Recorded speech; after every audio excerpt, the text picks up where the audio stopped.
We should be live. Hi, everybody. This is Craig with Out on Film, and thank you for joining us for another Out on Films in Conversation with. And today we have with us the creative team behind Shiva Baby. And so I'd like to go ahead and introduce your host for this conversation, Rich Eldridge, and I will let you take it away, Rich. Fantastic. Thank you, Craig. I am so excited to have this conversation. This is one of my favorite movies in the festival this year. I'm just not even going to lie or pretend to be unbiased. I want to introduce Katie Schiller and Kieran Altman, two of the film's producers, and of course, the writer-director, Emma Seligman. Hello. Emma, there are so many things to love about this movie. I see with the reviews that it's already played virtually at these other festivals. I am not alone in my assessment of this movie. It started out as an 8-minute short. Talk to us about the idea, the 8-minute short, and you then got the financing to make a feature. Sure. So I made this short film in college. I made it in my senior year, and I was actually in the same class as Katie, and I was in a class previously with Kieran. And I wanted to, for my thesis, make something that I could like speak really confidently to and do with like control and not make something totally out of this world and crazy. So I wanted it to be at a Jewish family function, and I was feeling at the time very uncomfortable about my self-worth and my future. And I was feeling so much anxiety coming from different places in my life. And a lot of my friends were sugar babies. And I was dealing with a lot of feelings of sort of sexual self-worth. So I kind of channeled everything I was feeling into this like uncomfortable comedic short film and didn't really think too intensely about like what it meant, because it was just a short and I wanted it to be funny and Jewish and uncomfortable. And then I had success with the short. I'm very lucky that it got into South by Southwest 2 years ago. And then I convinced Katie and Kieran, who none of us had ever made a feature. I convinced them to like go on this wild ride with me of trying to finance our first feature together. So the process of getting it financed was a huge learning experience. And I'm like so glad that we went through it the way we did, even though we hit so many no's and rejection and, you know, turns from the traditional sort of like models of film financing that we thought would help get this movie made, like going to production companies and like going to professors and trying to get advice. And it ended up just being that we went to like so many people that had never invested in film before, and we made it for a small budget. And that's primarily due to the fact that it's shot in one house in one day. So it was not easy, but it was easy to contain the budget. So it wasn't an astronomical amount of money to raise from people who hadn't done it before. That's sort of our process from short and then financing the feature. Katie and Kieran, what persuaded you to go on the ride with Emma? Sure. Well, I think, as Emma had said, we were in the same kind of thesis film class together at NYU. And I was always such a fan of Emma's, and we were very good friends as well, but I really had a deep appreciation for her work and her work ethic. And, I thought the short was just so brilliant. And then when she approached me and said, hey, like I actually wrote a whole feature length, would you read it? I was just like, absolutely. And then the material just spoke for itself. And I just knew that I wanted to be a part of it. And, Kieran was somebody that I had been working with quite a bit. So I had him read it, and, I'll let him speak for himself. Yeah, so I first met Emma, we studied abroad in London together as part of our undergraduate degree, and it was a screenwriting program. So I kind of became aware of like Emma's writing abilities much earlier than, I think this was junior year that we studied abroad. So then I'm actually also a production sound mixer. So there was a moment where I might have been production sound mixing her thesis film, but my schedule was just a little too crazy. So I saw the short film and like knew how amazing it was. And at the time, Emma told Katie that she had a feature version, I was actually roommates with Katie, and still am roommates with Katie to this day. So, you know, we survived a feature film together. We can survive anything. So that's kind of how it all came together. And obviously Emma and I were very close friends from, you know, just on a personal level from the study abroad semester. So, and being roommates with Katie and Katie being friends with Emma, I think we had a great personal relationship that then set a really nice foundation for like a brilliant working relationship. Emma, the lead actress, Rachel Sennett, is she was in the short and she's in the feature length. I can't imagine anyone else playing Danielle, having seen this film. It appears you felt the same way. Yes, I did. I felt really intent about keeping Rachel from short to feature, which I learned throughout the process is not often what happens with short to feature models, and that usually recast with someone who has a little more, I guess, like credits and is a little more recognizable. I mean, in the time that we made the short to the feature, I will say Rachel, as a comedian, as a comic, has gained like a huge Twitter following, which has sort of happened symbiotically. But I did feel really intent on keeping her, and Katie and Kieran and our other producer Lizzie and our casting director Kate Geller were all really, they supported me in that vision, because she made the short what it was. Like, the short was supposed to be much more dramatic before she came on board. It was always supposed to be funny, but she really like made it her own and put her stamp on it. So there was just no way that we were going to do it without her. This feels such like such an important message, especially for young people. You know, and I think some of the many things I love about this movie is that it's female driven, it's sex positive, it's funny, it tracks a young woman who, like many people right now, are uncertain, living through really, really uncertain times, and young people especially, they don't know what the future holds for them. You know, the mold is kind of busted right now. It's kind of a free-for-all, and I love that, you know, we go on the journey with her as she maybe possibly starts figuring a few things out. Thank you. Talk a little bit about creating that character and the complexities of that character. You know, I think that I took a lot of the anxieties that I was feeling in college, and when I made the short, it just sort of like vomited out of me. And then when I did the feature, it was a lot of like sort of psychoanalysis of like where I was at before, and all the things that felt like they were kind of closing in on me. And I can't imagine what it must feel like now for college students or postgrads, like, you know, with COVID. But at the time, I just felt like insane pressure from my family and my community to have like a stable career. But then I also felt this pressure from going to art school in New York to be like a sexy, independent young woman.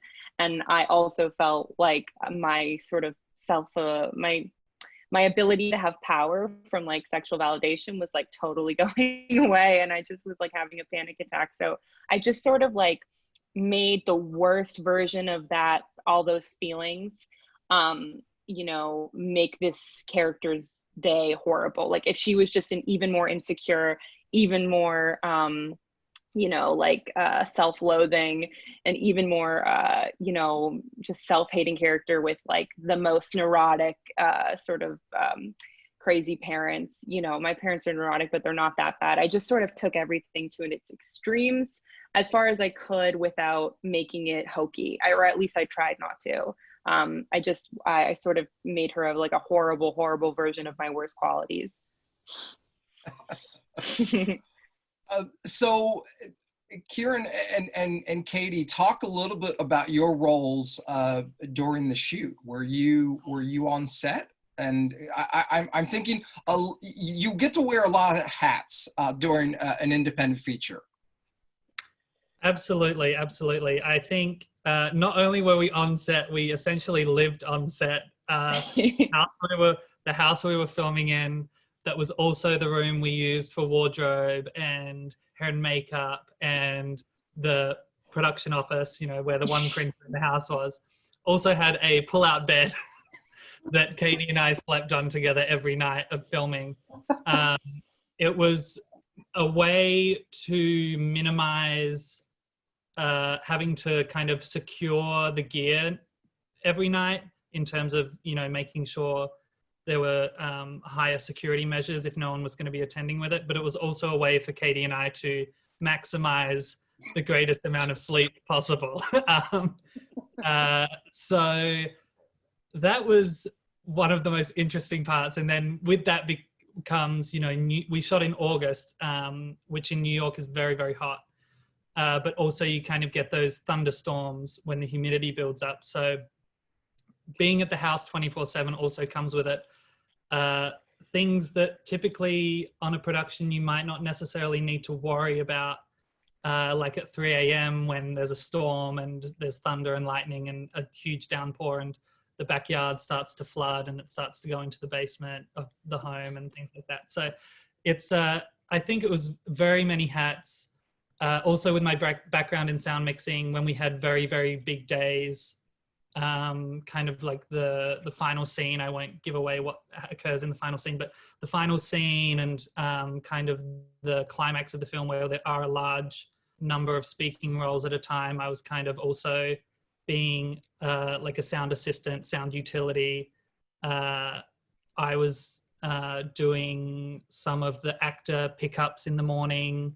You know, so you are wearing a lot of hats because you're kind of trying to use as many of your skills as possible to minimize needing to hire more people when you're kind of working with the smallest amount of money possible.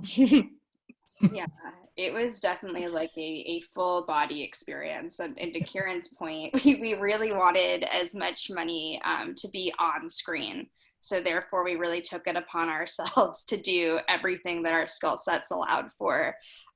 So, you know, same deal of kind of giving a helping hand to many other departments, just a lot of liaisoning with folks, you know, making sure that everyone felt supported and had what they needed, turning on and off all of the air conditioners after and before every take to try to keep the temperature at a decent level in a house that, you know, as you can tell in the film, you know, there were probably points in time where there were over 50 people in there in terms of our background and our principal cast and our crew and lots of hot lights. And I know I also have a background as an AD. So also just like, you know, we had such a wonderful AD on this shoot, one of the best ADs I've ever worked with, Gerardo Coelho. And, you know, just kind of working alongside him and helping with the schedule because, you know, we had such a talented cast, but we had a lot of folks that were also busy, you know, with other projects and things. So kind of the balancing act of how to shoot with everyone effectively, but also having to balance that, well, this person can't be on set this day, so we kind of have to fake this a little bit. So I feel like I wore that hat quite a bit, but it was a really wonderfully collaborative production, but certainly one where lots of hats were worn at all times. But I will say the beauty, and I think it actually comes across in the energy and the final product of the movie, is that because we were filming at this house every day except for the one apartment scene, the cast and crew, you know, from the lower level crew members up to the heads of department to the above the line cast members, everyone became so in sync. It was almost like we were living at the Shiva. So like that energy, I think, translated into the comedy and the awkwardness and the stress even of the final product, I think. And this film works because we're in Danielle's shoes or her ripped tights, depending on where we are in the film. And it's supposed to feel claustrophobic. It's supposed to feel like everything is closing in on her. But what were some of the challenges of shooting that in a real house with walls, with defined spaces, and all of those extras? I mean, I think it's tough to kind of contain, or I'll say maintain claustrophobia in one location for a whole feature-length film. So I think the biggest challenge in terms of making it feel like the walls were closing in on her is finding like new and inventive ways, whether it was through shooting or whether it was through performance, to create claustrophobia. And I think that also mostly came in through the edit and then our composer, Ariel Marks. But in terms of like, you know, how we created it on set and all the issues, I mean, Kieran and Katie just like mentioned so many of them, but I would say like one of the biggest issues was continuity. And Katie, on top of like all the jobs she just listed, also was our script supervisor, because we had to decide between paying for extras or paying for a script supervisor because we didn't have the budget for both. And it was more important for us to fill the room with bodies. So it really came down to a lot of prep and having like a Lego board with understanding exactly what the shot was and how many extras needed to be in every single shot, and which of those shots correlated to, if we shot a scene, we would break it up sometimes because of our crazy cast schedule. So we would shoot half of the scene on one day and then the next half like 2 weeks later. So we would need to have the same extras from, you know, the 2 weeks before. So there was just a lot of coordination in prep, and then Katie doing script souping. I don't know if Katie and Kieran, you feel the same way. I don't know. It's all a blur. Yeah, I also think in prep, our DP Maria Rushi and Emma really honed in on the shot list in a way that like we shot it so economically. Some scenes are single takes, but there's subtle camera movements and actor blocking that just makes every scene feel fresh and not kind of stagnant, even though we are kind of just in this house moving from room to room. And even just the way some of the rooms are lit compared to others.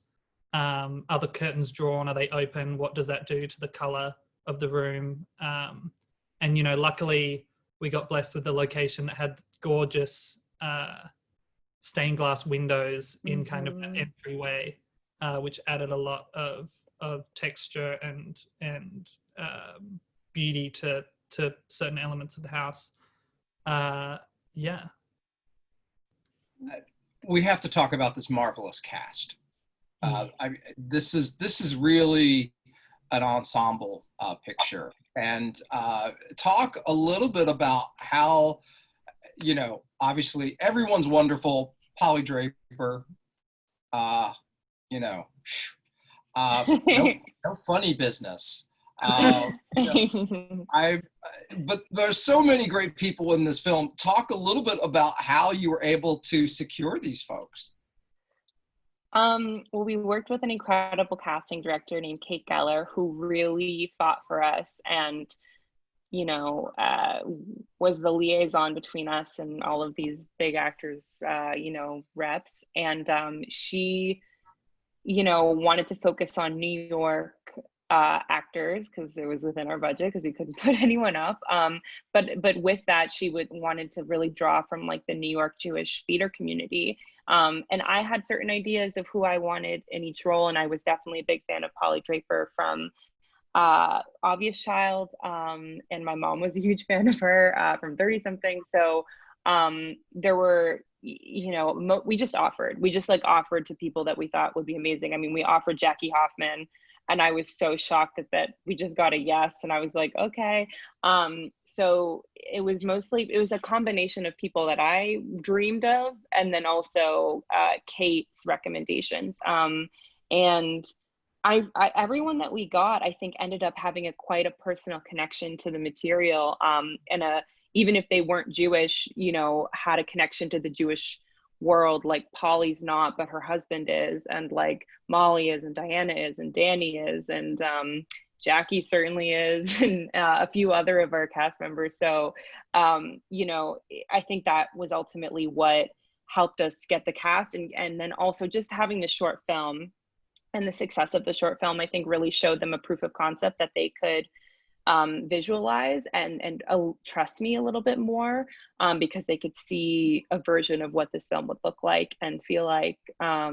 So I think that's how we sort of got them, was like a personal connection in the short, and also just like shooting them out in a few days and like, you know, having it be a really tight shoot, I think allowed us, even though it was challenging because we had to like really fit within their schedule in ways that was really difficult. It was so worth it. And of course, Diana Agron, who is disgustingly perfect, and is perfect for that role. You know, when she pops up, it's like, well, of course, it's Quinn from Glee. This is where she ends up in life. We also have to talk about Ariel Marx's score. Mm. It's perfection in this film. Your heart rate goes up at various points as these calamities unfold. Talk about how getting a composer involved in this worked. Well, when we were shooting the movie, or before shooting the movie, I was pretty certain that I didn't want a score, which I don't know what I was thinking. But then when we were in the midst of shooting it, I started to like really visualize the scenes and how they would play in the edit. And I knew that I wanted something to further heighten Danielle's anxiety. And I would want a score that did that and didn't sort of, I think scores can emphasize comedic beats or they can emphasize dramatic moments, but I wanted something that really hit home the anxiety, because again, we're in one house for a whole day and it could get stale and boring. So I wanted something that could kind of further keep you there. And we were recommended to work with Ariel from a former student of Katie and I's professor, Yamana Demisi. And we got connected to her, and she was fantastic and so lovely. And I knew I wanted something string-based, one, because it's sort of reflective of a horror score, but also because I wanted something that was sort of klezmer-inspired, that had like vibes of Fiddler on the Roof, but not like all my references. I couldn't find like klezmer-inspired. So half my references were like horror scores, and half of them were like just like Yiddish klezmer music, excuse me. And Ariel really had to take my like just wacko references and just sort of combine them all together. And it was a trial and error, because sometimes it was full horror and sometimes it was like, we just had to figure it out. And I'm so happy she was down for the ride, because doing a horror score for a comedy isn't easy. And she really pulled it off. I want to bring Kieran and Katie into the conversation. The film, it's just debuted at the Toronto Film Festival to great acclaim. It's getting wonderful reviews. It's at 100% freshness on Rotten Tomatoes, a rarity. What's it like as a producer who, you're quite literally classmates and you're on this ride and suddenly you start going into outer space? I think you just put it the perfect way. I mean, honestly, it just feels like a dream. But, I know that we all worked so hard, and I feel like, we're very deserving of what's happened. It shouldn't have felt as unexpected as it has, because we were a very focused team, a very committed team, and really worked hard to pull this together. But yeah, I mean, it feels surreal. It feels like the folks that would kind of come into your classes when you're a student and tell you about what they did, 10 to 15 years after they graduated, and to feel like, oh, like we're already kind of headed in that direction. It feels amazing. And I just feel so lucky and fortunate to be working with such talented folks, and folks that I really just love as friends and people as well. So it feels better than being in outer space. Yeah, I don't really have anything to add on to what Katie said. I just think we were so over the moon when we got the email from South by Southwest, I think in December of last year, offering us to premiere there. And at that moment, it really felt very full circle, because the short film premiered there, and we were going to premiere this feature film there, and it was going to be this amazing event for us. And then obviously 2020 had different plans, and I think we kind of were just in a limbo for a little bit. So I do think our ability to still kind of shine in 2020 is a real testament to the film and to Emma's directing and writing and the actors and everyone's commitment and love of the movie. So I think we always knew the film was going to find the right audience. I think we're just so glad it was still able to do so, given the year's events. Emma, as someone who works here in Atlanta with young people as a story coach, I'm a senior editor at Vox Teen Communications.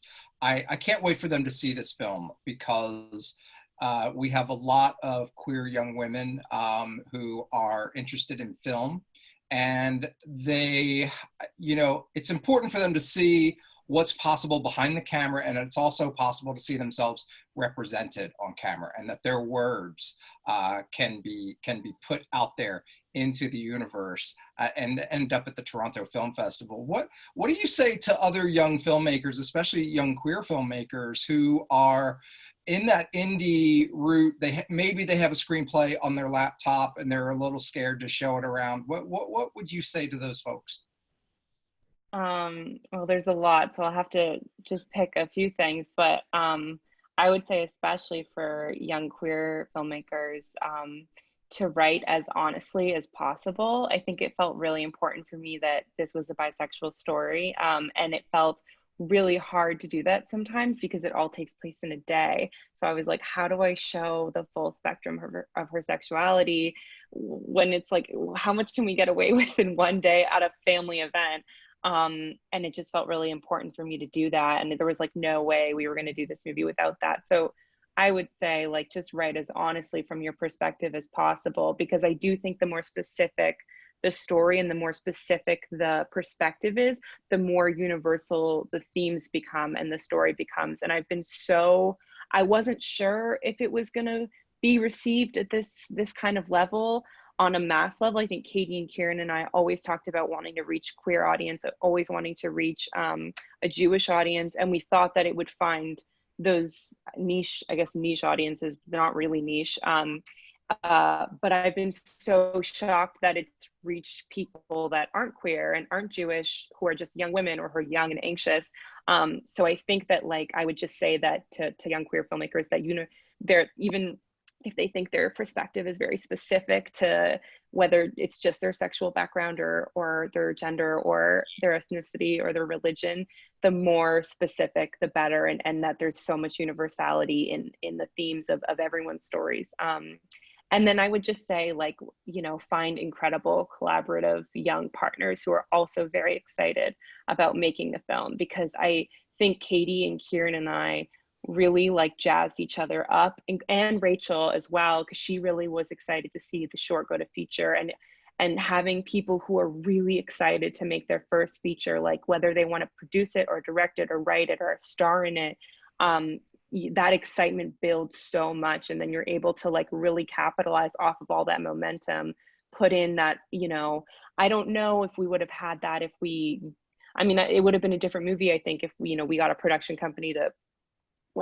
tell us we can do it, and we just sort of listen to them. I think that just taking risks, figuring out creative ways to finance, reaching out to everybody and not being at all ashamed of asking for money to make your film, and working with young, passionate people who you trust, are all really important things. And I just want to say, for those of you who are watching, who have seen Shiva Baby out on film, the film has a bright future ahead of it. Talk a little bit about the big news earlier this month that Variety reported on. So just prior to TIFF, the film was acquired. The worldwide rights for the film were acquired by Utopia Distribution, who our other fantastic producer, Lizzie Shapiro, has worked with before on another feature she produced called Mickey and the Bear. So we are super excited to be working with the amazing team at Utopia. And we are just so pumped to kind of bring Shiva Baby to the world. I know a lot of people, or at least it seems on Twitter, people are anxiously awaiting a way to see it, because I know a lot of film festivals are kind of geo-blocked or capped at certain numbers. So we're just super pumped to bring it to everyone. Fantastic. I am so thrilled that we got to experience Shiva Baby as part of Out on Film 2020, even in the middle of a pandemic. And I hope, it sounds like the film is actually going to play on the big screen in Australia. Which is nice, because this is why you make movies, to put them on large screens. So I'm thrilled that we got to see it as one of the first festivals. Thank you so very, very much for joining us for Out on Film's Shiva Baby conversation. Katie Schiller, Kieran Altman, and of course, writer-director Emma Seligman. Thank you so much for having us. Thank you. On behalf of Out on Film, I am Rich Eldridge.